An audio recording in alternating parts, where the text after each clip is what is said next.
Hello and welcome. I'm Gary Shipe. Thanks for listening in as we continue to talk with leaders in our community.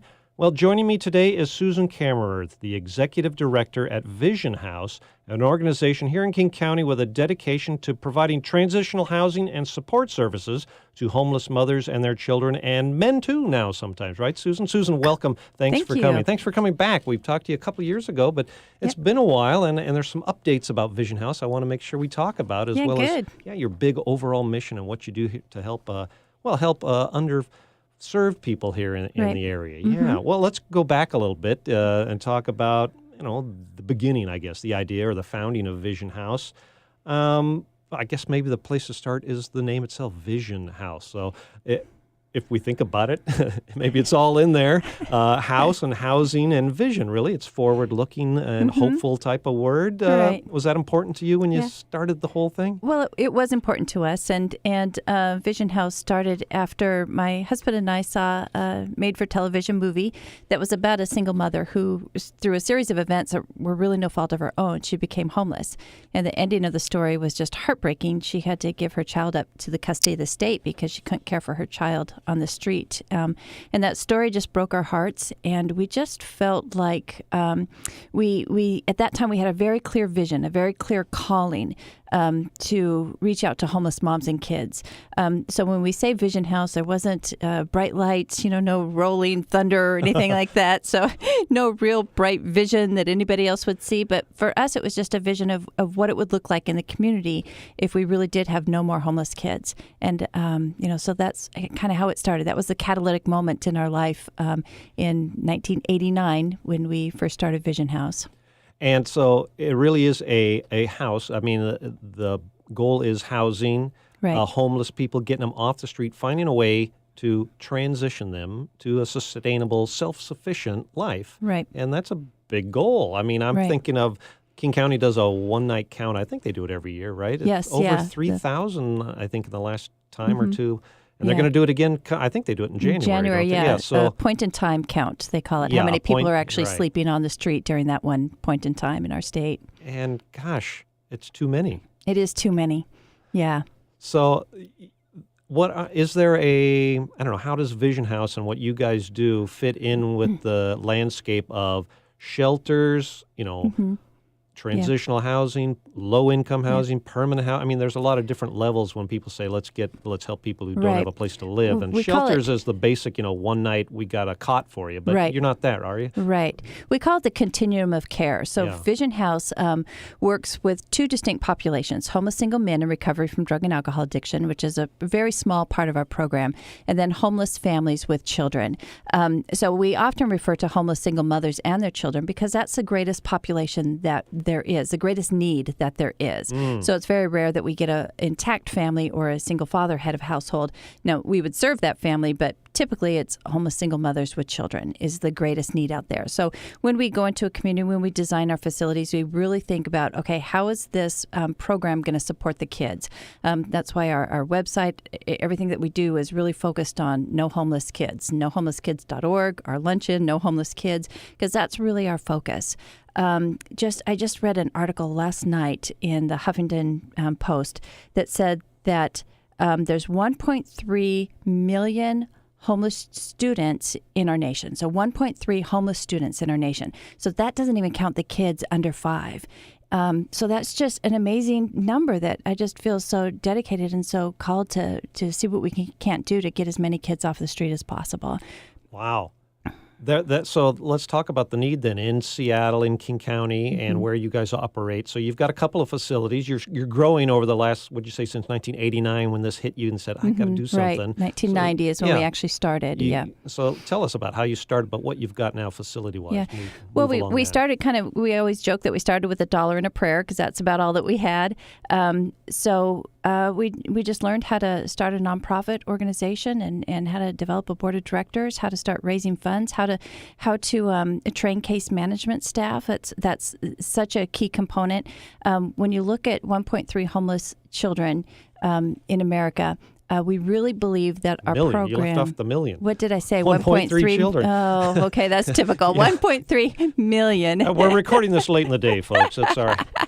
We're both a little logy here. So when you think of the number of homeless children that there are, and the services that come around with them, we really believe that after doing this for going on 25 years now, that we understand the solution to family homelessness. It's housing, it's support services, and it's time. You have to get a roof over their head first. You have to give them support services like childcare. If there's no place for the children to go, how can the mother get to school, get on the bus, get the education, get a job, all the things that she needs to become self-sufficient? And the other really important part of the Vision House program is time. You talked about an emergency shelter or maybe tent city or, shorter stay programs, all solid programs in our community helping the homeless. But for us, it's about that 18-month to 2-year stay that they can be with us. That really gives them that nice amount of time to get the education, get the training, get the support that they need to become self-sufficient. So first a roof, then all those support services, the crisis counseling, the groceries when they don't have grocery money, the tutoring for the kids, all those support services that you need to become self-sufficient and giving them enough time to transition to self-sufficiency. Maybe I'm jumping ahead a little bit here, but you mentioned so many students that don't have a home. Right. And one of those things that you mentioned then, stability and the time, just being in the same home at the same address allows a child to go to the same school right. for more than, and that's some stability there must help them and then the mother be able to take that breath and get some stability in their life, whereas right. living out of a car, never in the same zip code, and not going to the same school, being enrolled in school right. can help their kids. And just having those basic needs met as well. So if your child's hungry or if he's sleeping in the car, how does he do his homework? How can he focus on work? We've got so many smart, talented kids, but they're homeless. Some of them are even playing, good enough to be playing athletics, in school, even maybe getting a scholarship, but then they don't get that scholarship because they're homeless and they're seen as at risk.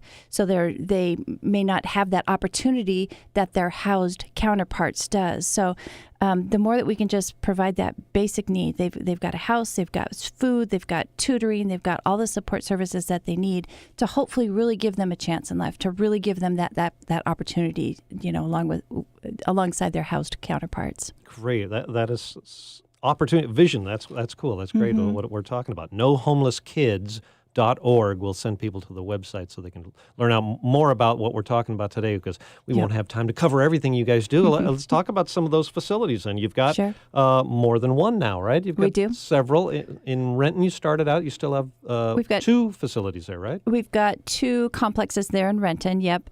We serve 23 families in the Renton area, as well as our MINS program is also in South King County, which is our residential homes. And so we're talking a family type of place.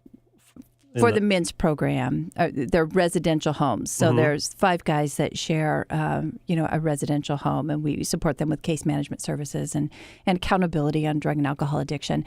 So we really understand the issue of homeless families from both perspectives. We understand single mother had a household, and then a lot of times it's the guys who are seen as the deadbeat guys. So there's been times that we've had the dad in the recovery program and the mom, and the kids in the shelter, with the hopes of getting both of them strong enough and back on the path of self-sufficiency so we can reunite that family. I mean, that's cool. Whenever we can keep a family together, it's just, there's nothing better for the kid than a healthy mom and dad, that are loving one another and in healthy family. That's just good for children. And beyond Renton now, that's in the maybe south part of King County. You get something out north now, right? This is fairly new, right? Yep. The community, I'd like to say it was just but the community came together around this issue of housing homeless families. And through a community mobilization effort with 3,000 different volunteers and individuals. Wow. I know, right? 131 different businesses, maybe a handful of foundations, about 30 foundations, 191 different organizations, every Rotary, every Chamber of Commerce, every, community group just came out to this project. We went into we call it the Vision House Jacobs Well, or Shoreline North. Or Vision House North. In the Shoreline area. In the Shoreline area. Shoreline's an incorporated city, I guess, now, isn't it? It is. Yeah, okay. So we call it Vision House Shoreline. The community calls it Jacobs Well because it was really the community coming together. So we went in with a great fundraising strategy, a got my Gantt chart, got all the systems in place. But then that funding strategy just kind of fell apart about in 2008 when our economy hit, the building industry, kind of plummeted. And so we didn't know how to move forward with this. But the community just said, let's do this like an old-fashioned barn raising. So I went to 42 different churches, community groups, businesses, and asked everybody to take a piece. So Lake Forest Park Presbyterian was one of the first churches that came in and raised $10,000, and they did the excavation. And then another guy from Graham Construction, a huge, commercial builder in the area, said, we'll take on the foundation. And then many, probably 60 different churches said, okay, we'll all take on the framing. So easily over about 5 weekends, we built this 20,000 square foot facility, stick frame, that's wood framed, through a community effort.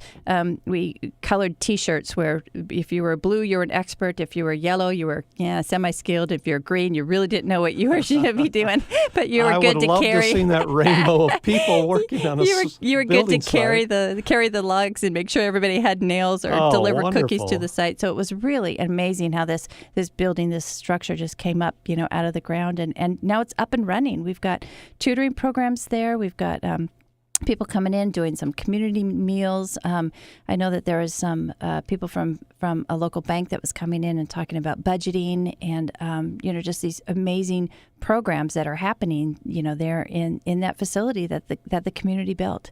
And so it was such an inspiration to be able to see. That is wonderful because the community built that. I mean, with some leadership that Vision House had for this area.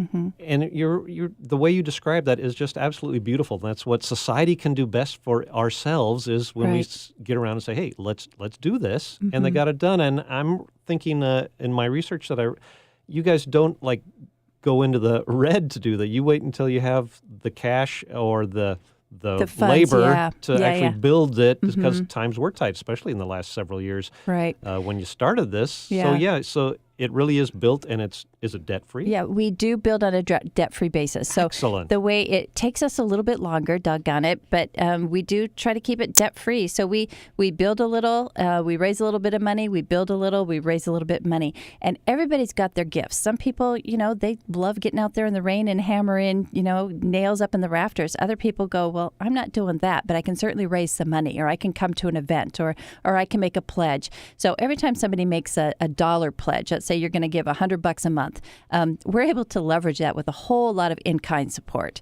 So your $100 easily becomes $200 or $300 with the leverage that we can have through volunteers and community support.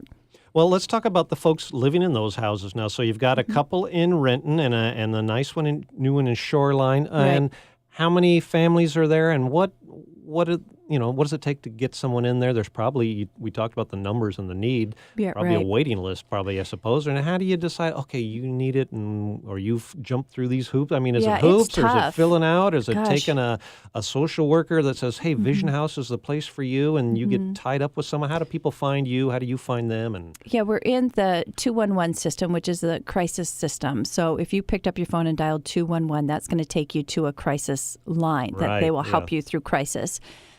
So people hear about us through that. Churches, hospitals will. A mother may be pregnant. She'll have her baby in the hospital. If she doesn't have a place to live, they'll release her, but not the baby. So the baby can't leave the hospital without an address to go to.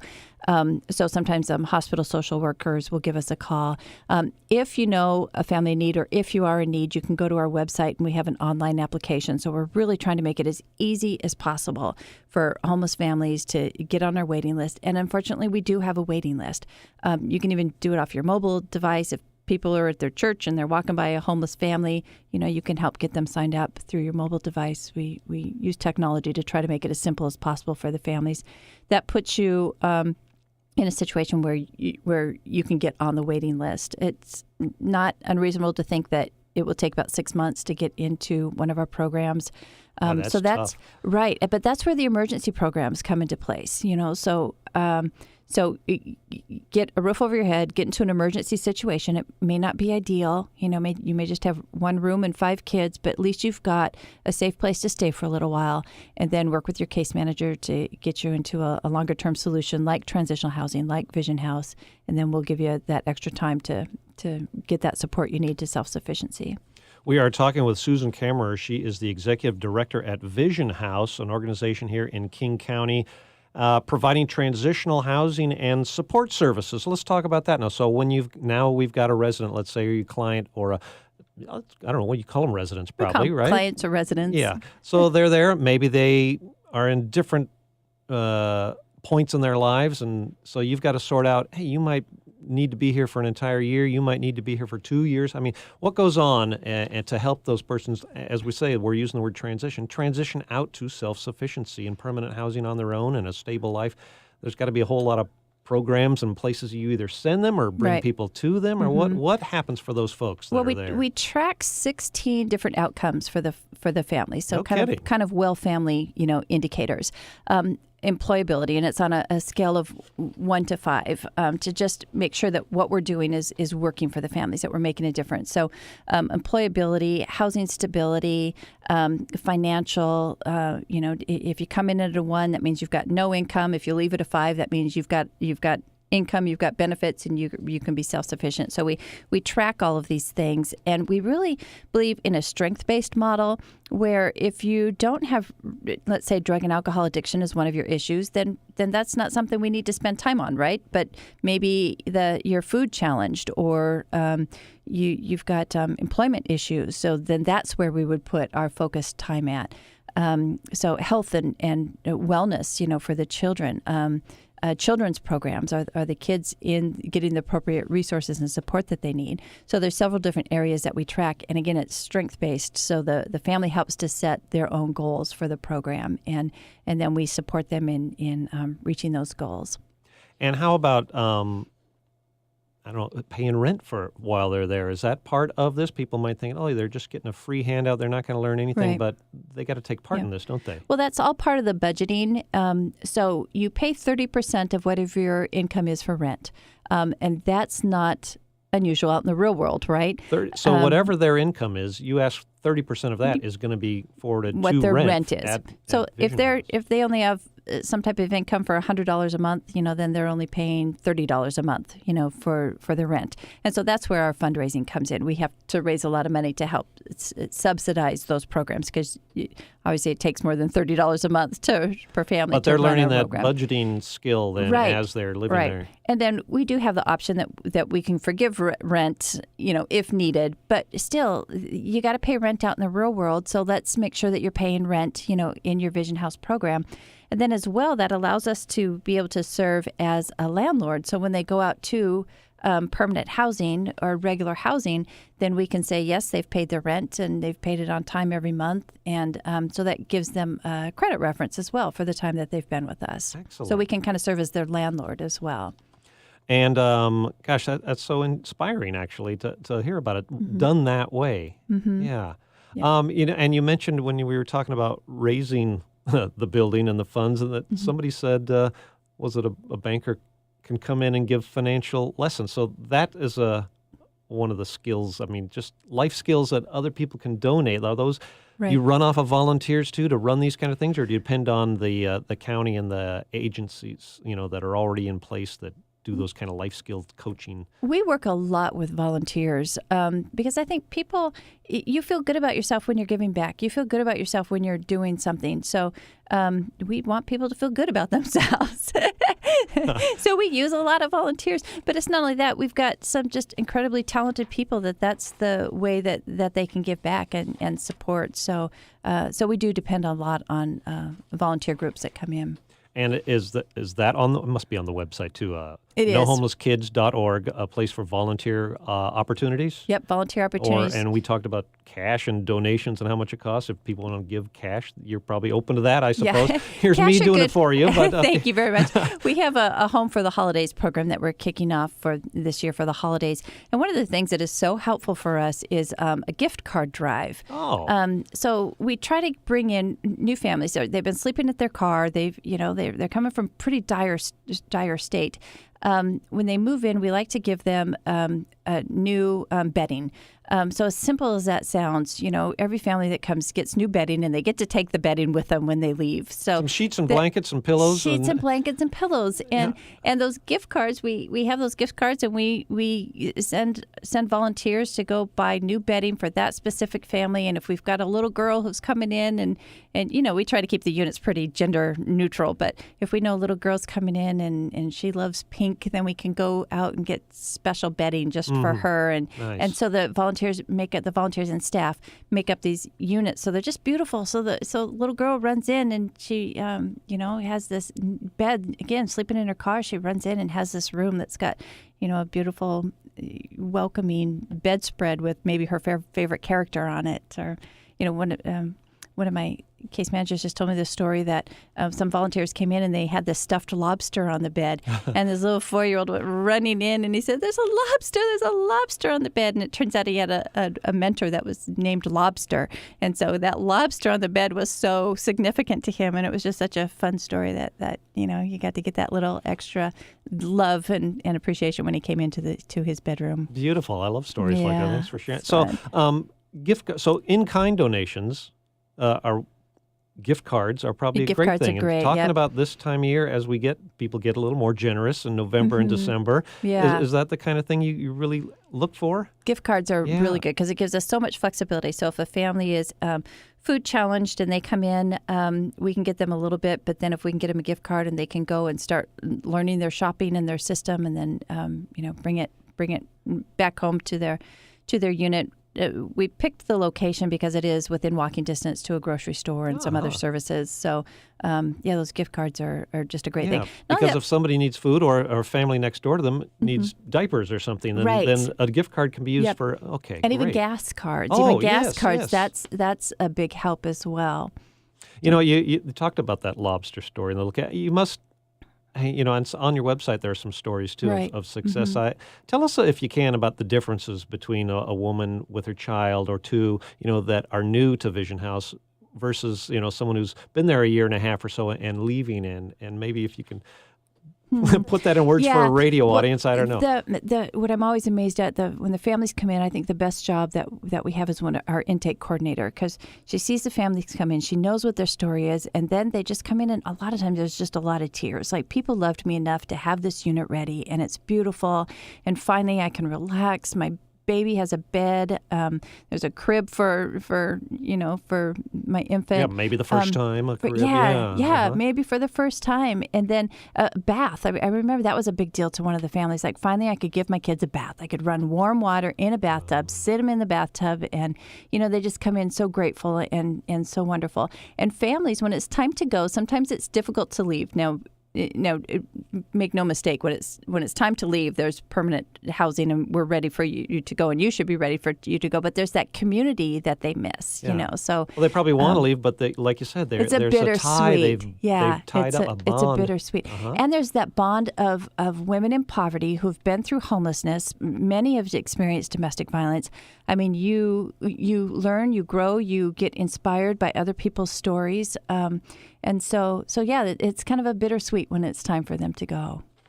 I also wanted to ask about, if you're able to talk big picture, the root cause, what, as a society, we've been trying to wrap our brains around this, and our skills around what can we do about homelessness? What can we do about poverty? And I don't know if that's part of your role at all at Vision House, but I'll bet it has come through and around those board meetings, more than once. So have you guys got a big picture thing that said this is what society needs, or this is at least what the county needs, or this is at least what we need in Shoreline and Renton? Yeah.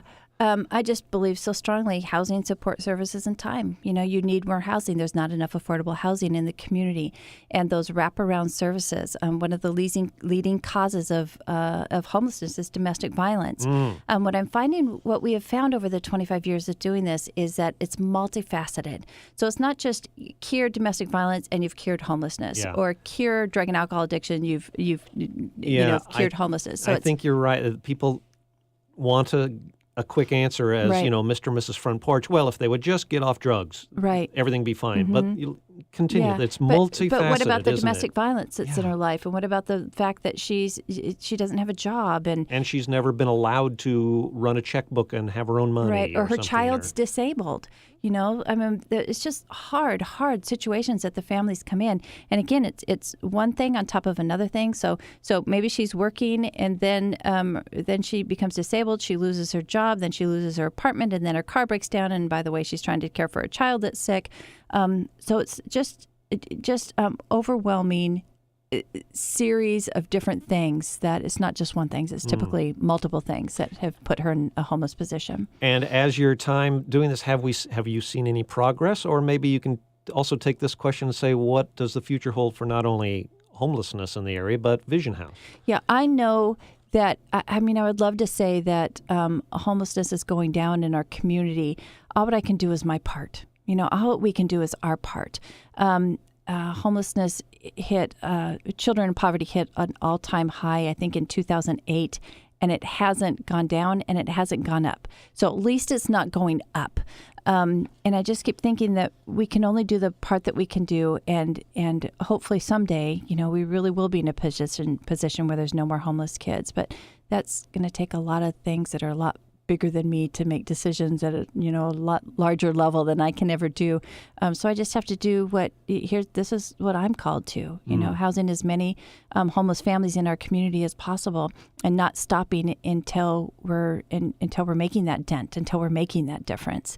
I like what you said about it. You can only do your part, but that's what we all should do. I think that's what really we as a society ought to realize is our own responsibilities to do something, our own part, for the rest of us. Yeah. We are talking this morning with Susan Kammerer. She's the executive director at Vision House, a transitional housing organization with facilities in Renton and Shoreline. And before we run out of time, have we left something important out, Susan, that you want to get across, either about Vision House or homelessness or women or men in trouble, children?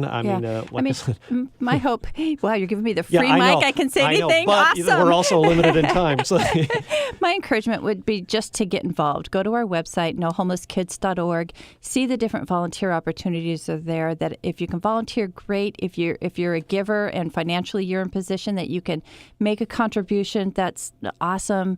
Doing the gift card drive at your church, around your office, around your business. That's an awesome thing too. So go to our website, take a look, and just try to do something. Just get involved. Just do something. Yeah. We can all do something. Find out what you can do and do that. Right. Oh, wonderful. Thank you so much for being here. We have been talking with Susan Kammerer, and she is the executive director. It's called Vision House. Online, and I'm going to say this right, nohomelesskids.org, right? Yep. And that will take you to the Vision Houses, and such a great website address, nohomelesskids.org, or a telephone number if you want to call and ask a question or two, 425-228-6356. I got that right? That's right. Okay, good. 425-228-6356, nohomelesskids.org. Susan Kammerer, Vision House, thank you so much for coming in today and telling us about Vision House, and really a bigger thanks for all that Vision House is doing for our community. Thank you so much for being here. Yeah, thank you for having me.